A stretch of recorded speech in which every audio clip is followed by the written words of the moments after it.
Asato ma satkamaya, tamaso ma jyotirgamaya, mrityurma amritam gamaya.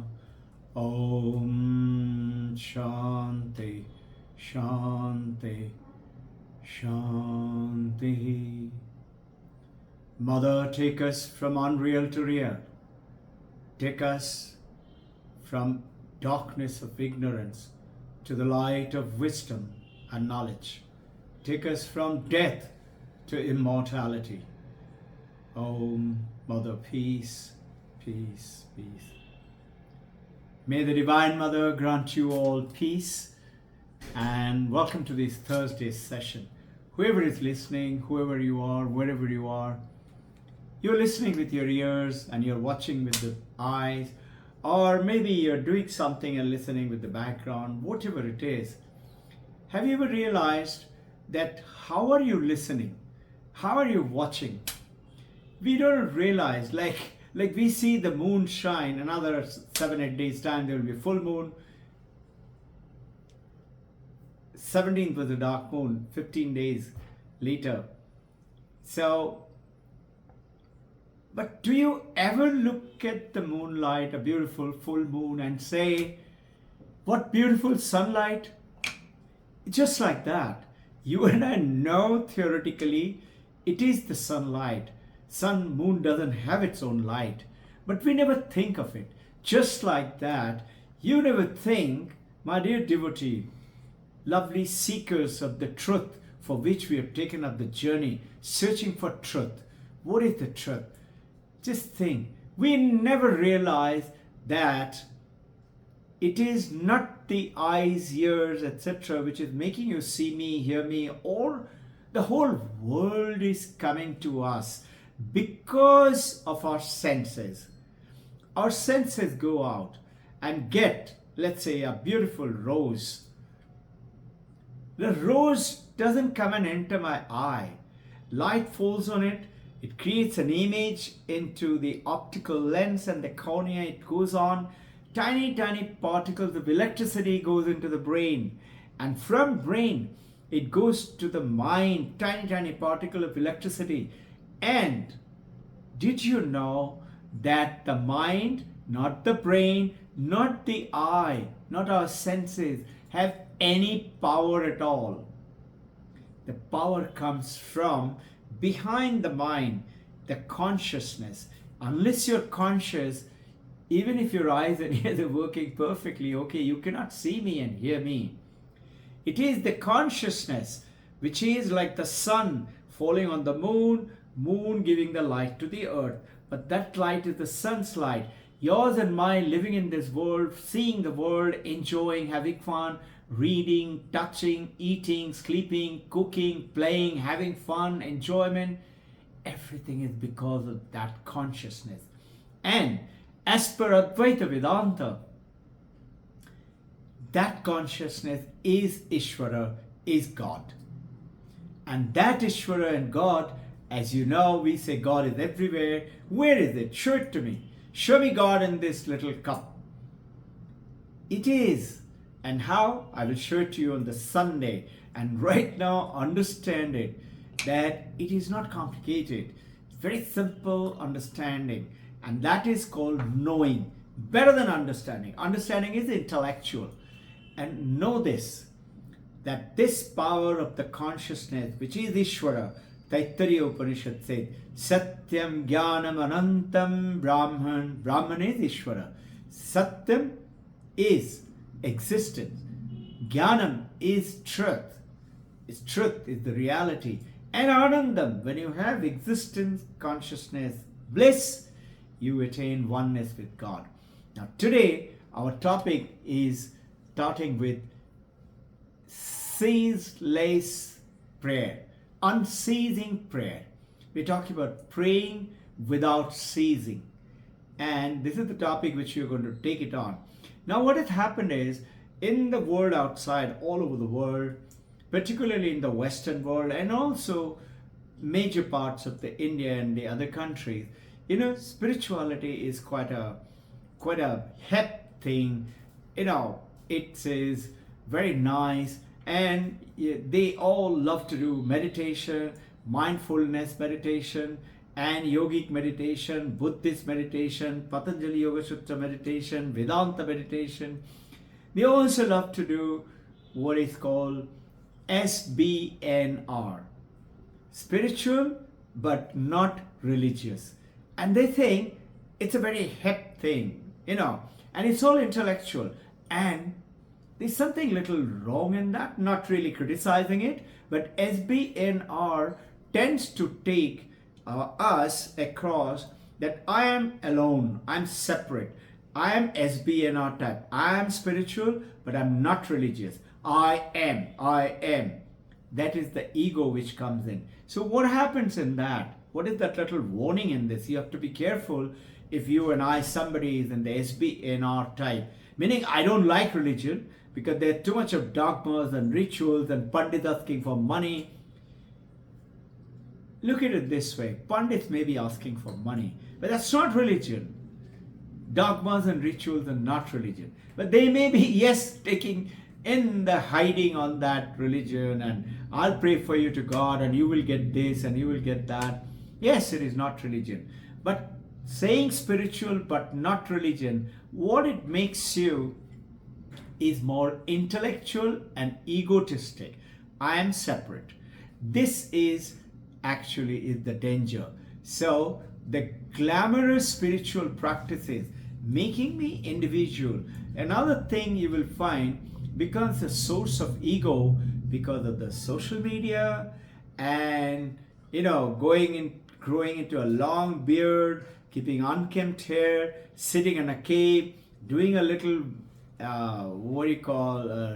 Instagram film and shooting, and how many likes and how many tweaks have I got, and this is what is another journey.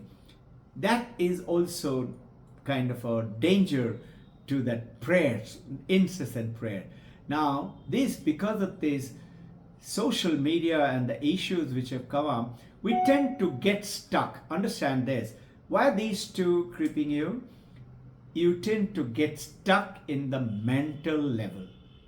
And whereas the Advaita Vedanta and the true prayer, whether in theistic language, which is theistic language means theis in meaning with love for God, whether in masjid or church or temple or Buddhist shrine or a gurdwara, anywhere, Chinese temple, it is look at yourself as focused towards mindful, in which you are becoming a witness to what is inside of you with your heart,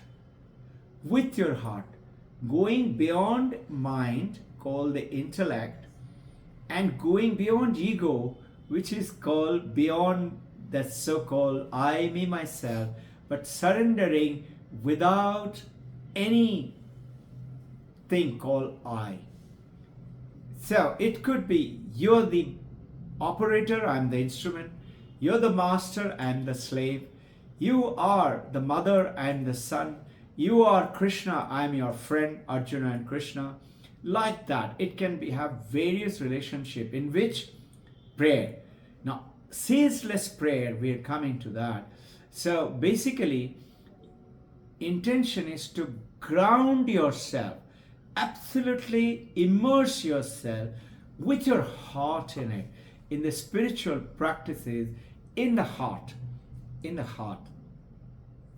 Imagining from the prayer going into meditation that there is a beautiful, glowing, burning fire in the heart. There is something deeper than the mind, deeper than the intellect, deeper than the ego. It is ego. It is deeper than anything else that you can think about. So this practice of the prayer is very effective. I'll give you some of the examples which has happened many a time from the heart. When you do it from the heart, feeling for it, like supposing your mother, your father, your baby, your husband, wife, a friend who's you are deeply attached or in love with, if something happens to them, how much you pray that make him all right. We all pray. If you say, I do not believe in God, I don't pray. Actually, look at it carefully. You do too. You may be not believing in so-called God, or an idol or a statue, or you may be not believing in, let's say, cosmic some energy, but you have a desire, and you are looking for the desire, and you want this nature, this universe, to supply you with what you want. That is also another, if you look fine-tuned, it's also another kind of prayer. And you do get what you want. After all, there are so many people, they say we are theists, we are atheists. Opposite of atheist is theist. I told you, theistic language, believers. What is an atheist? Who doesn't believe in God? You know what Swami Vivekananda says? Atheist is the person who does not believe in himself. You and I always believe in ourselves. And this is why the Advaita Vedanta is very powerful. Why? Because it starts with who? You. And you are in that existence, which is what? Waking, like right now. I hope so, everybody's awake. Second is dream, sleep. And third is deep sleep. Waking, dreaming, and deep sleep. Three states. Jagrat, Sapna, Sushupti. Mandakya Upanishad. Right? But these three are not there with you. Just now I explained, unless the consciousness is there. That's called the fourth, as per Mandakya Upanishad, called Turiam. Turiam means fourth in Sanskrit. Turiam, consciousness, is the one which is lighting up the waking state, the dream sleep state, and the deep sleep state. In the waking and dreaming, Mandakya Upanishad tells us that we realize the reality. We watch our body, mind, even in the dream and sleep. You are sleeping, your body is lying down, but you have a body there, you have a mind there, you have an eye there. And these two are supported by the consciousness. But in the deep sleep state, there is no mind, there is no thought. But how do you know consciousness is there? When you wake up, you say, I had a wonderful sleep. How did we know that? So the Vedanta explains that consciousness is the only thing present in your deep sleep, where no mind, no thought, nothing. So you are experiencing the Jagran, the dream, with the consciousness, with your body, name, features. But in the deep sleep, you're experiencing, understand this, you're experiencing this, the absence of experience. Experiencing absence of experience.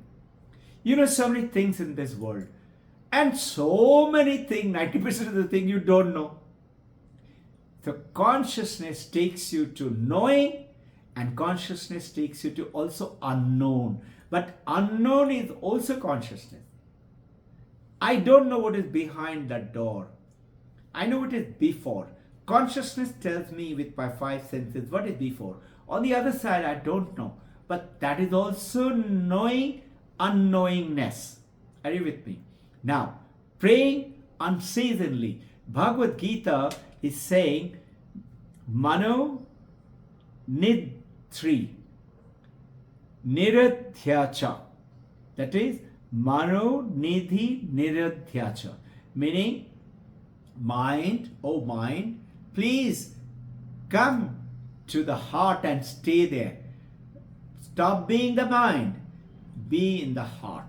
And when with the heart, when fully endorsed, you ask, we have had so many examples in our daily life. You must have also heard.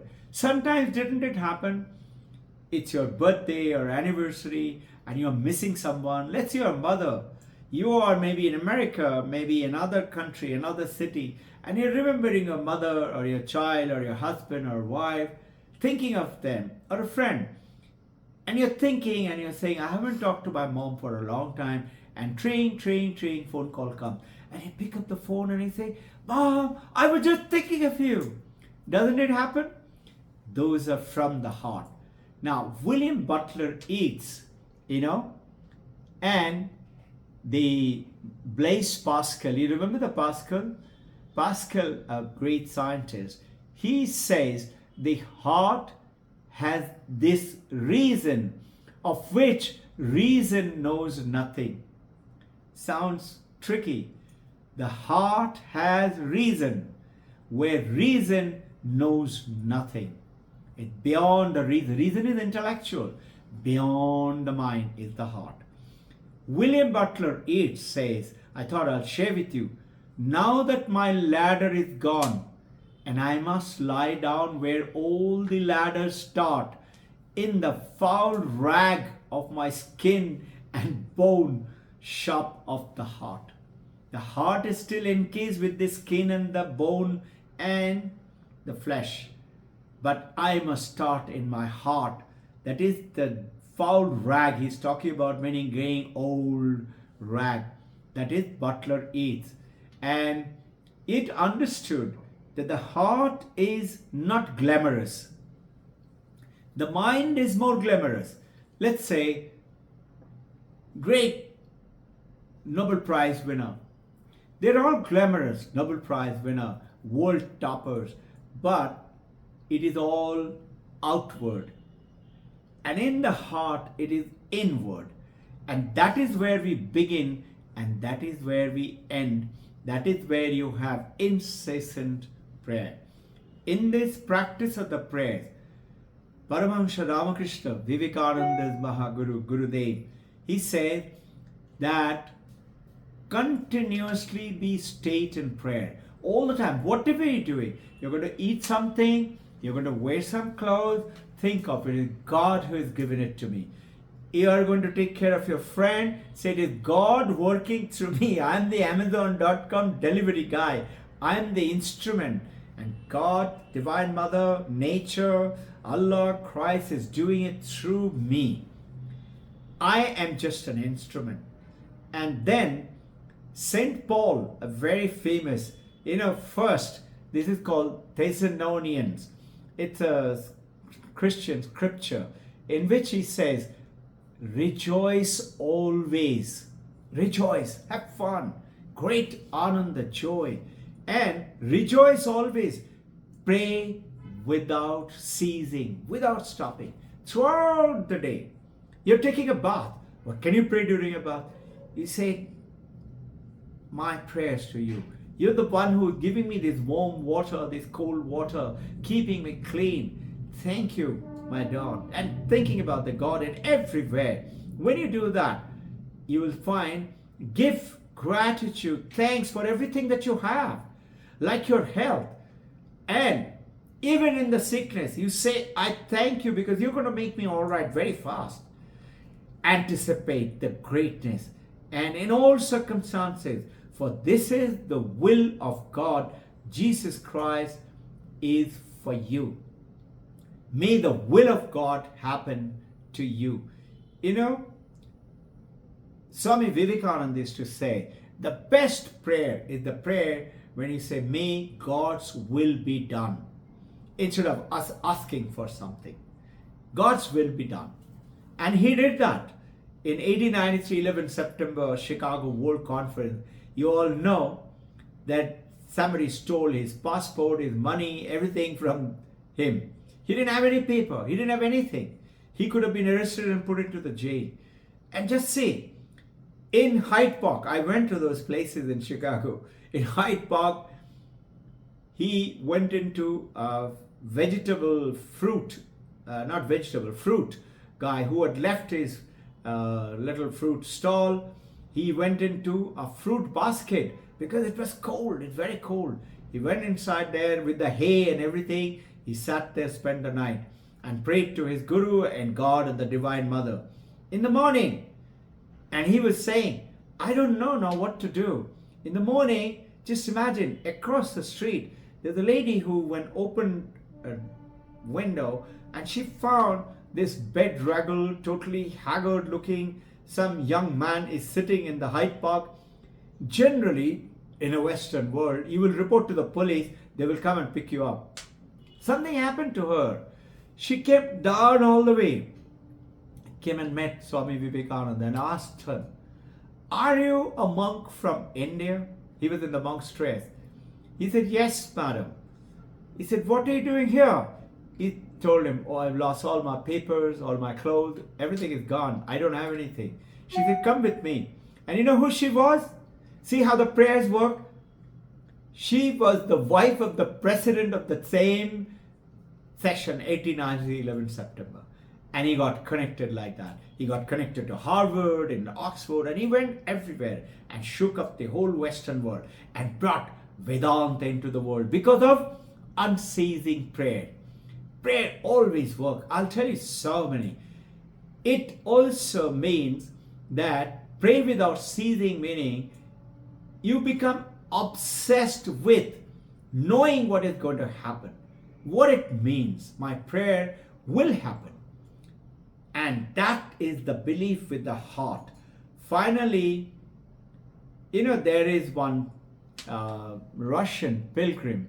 He went to the church, and there he was listening to the prayer, a Christian, and he heard, this was in about 19th century, and he heard that the priest was saying that pray without ceasing. What is our topic today? Without stopping. So he asked the priest, what does it mean? Pray without ceasing. That's why I thought I'll share with you. And he went to priest, to priest, to priest. Nobody could satisfy him. And he was trying to figure out what does it exactly mean. Finally, he met a holy man, a holy Christian priest. The holy man explains, and I will read it out to you, and that comes from a book called Pilgrimage. He says, ceaseless and tedious prayer is a continual yearning, asking, demanding, wanting of the human spirit towards God, continuously guiding my awareness, my spirit towards God. To succeed in this consoling exercise, it's very peaceful, consoles you, makes you feel happy, contented. We must pray more often, as often as you can, all the time, to God, to pray without ceasing. Pray more and more. And when you're praying, ask God, God, please teach me how to pray unceasingly to you. I don't know. I'm a monkey. I don't know how to do it. And it can be achieved unceasingly when God blesses you, and it will take a little time. Certainly, it will take a little time. So you want to learn how to pray without ceasing, then pray to God to teach you how to pray without ceasing. How purely you do it. As long as you pray, it's a great thing. Krishna is telling in Bhagavad Gita, there are 4 kinds of people who come to me, and all are good. He said, first one comes for wanting something. Heal my son, get me a job, make my business prosper. He said, they're good. He says, how? But they're narrow-minded, no? Because they're asking for things for God. Generally, that's what we say. He said, yes, it is. But at least they're coming to me to ask for. So it is good. Second kind of, he says, is the Jnanecha, is the Jnani, wise people. They know, why am I praying for God? Third kind is Artharthi. They are wanting money, property, and various things and relationship. God, please make my marriage work. And the fourth kind is the truly wise, who is always, and in this incessant praying, you know what happened? When you go on to sleep, even in sleeping unceasingly, you're thinking about God, talking about God, and taking God's name. This is unceasing prayer. I'm going to take you to one more, the Indian angle. It is called, there's an angle of Christianity in the one which I talked about. And as you know, whether Christian or Islam or Jainism or Buddhism or Sikhism or Hinduism, all ism is a way of approaching to the God. In the Hinduism, in the Advaita, and when you take a mantra diksha, many of you have got it, you have a japa mala, and it is called AJAPA japa. AJAPA japa. What does it mean? You are continuously taking name. You will find many Muslims, you will find they have something. I find it in particularly in the Middle East, they've got a little rosary in their hand and they're carrying on. Or among the Christian and many Hindus, they're doing this. You know what? Ajapa japa means you are doing japa. You're taking Krishna, Krishna, Rama, Rama, whatever the name has been given to you by your guru. Continue to do that, and then even when you are not consciously doing it, unconsciously it is happening through you. And if you do that, so many wonderful things will happen to you. Unbelievable thing. Many of you know when I went to Babaji's cave near Rani Khet, yes, and there Joshi ji or the Joshi tea stall, from there provided a guide to climb into the mountain. My knees were at that time in very bad shape, and because of this yoga and practices, it became almost healed totally. But I could hardly climb. I prayed to Babaji. I said, "Come on, Babaji, I've come to meet you. Aren't you going to let me go?" And I climbed. And Sharda ma'am, my dear wife, she helped me. She was like my, the stick. And we both climbed. It was a very tough climb. And it was rainy season, slippery ground. But we reached. We went to the cave and prayed. We meditated for about 2 hours. During the meditation, I prayed. And then before the getting up, we had to, after 2 hours, we had to get back also. We reached early morning. And we had to get back because it is said that if you go past 2 o'clock and if you don't get back, then it gets dark very fast and then very tricky, dangerous. So we started up at about 12 o'clock. But before that, I asked Babaji, "I've come to your cave.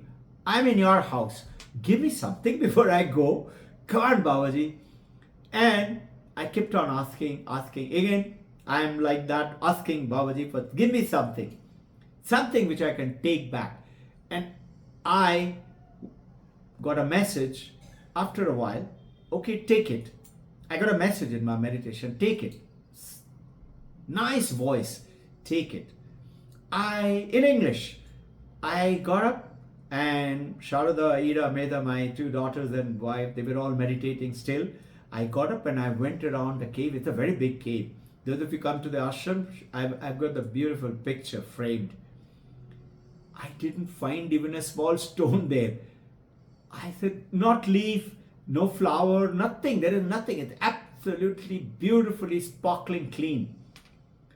It's not marbled, it is stone, but it's beautifully clean. Walls are stone, everything is clean.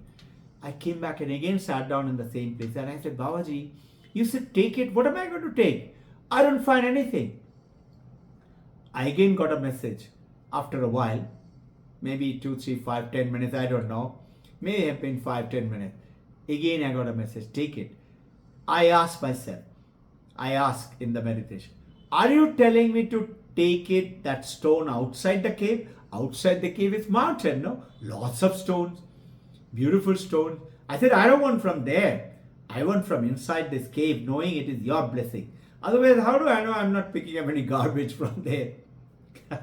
Just imagine haggling with Babaji. And you know what? I got a message again, take it. And as I opened my eyes, those of you come to ashram, I'll show you right in front of my knee, such a big, a beautiful, polished, shining, dark ebony color stone. It was not there. And it just came like that. So when you pray incessantly, and all of you are much more sincere than I am, you all are going to surely benefit and get what you want. So, Holy Mother, the Divine Mother, Holy Mother, Swami Vivekananda's Guru Ma and Paramahamsa Ramakrishna's holy consort, she says, pray to God saying, "Make me desire less, no desire. Make me like that, so that I have no desire. I don't have to ask anything. And you give me whatever you want." This is, I keep praying that God, please give me knowledge, wisdom, jnanam. Please bless me with viveka so that I should know what is right, what is wrong, and vairag so that I can detach from vairag and hold on to what is real, which is viveka. This is our Vivekananda's name. I will share more with you on this coming Sunday. Wish you happy incessant prayer. Understand, Advaita Vedanta is not saying abstain from theistic language. In fact, in our understanding today, you apply first is Bhakti Yoga, second is Raja Yoga, meditation, japa, prayers, whatever. Third is Karma Yoga, selfless work for people to help them, to elevate them, to take out their suffering. And fourth is Jnana Yoga, understanding Advaita and knowing what is the truth. What is the truth? My prayers for your searching and attaining that truth in your this life alone. Jai Guru.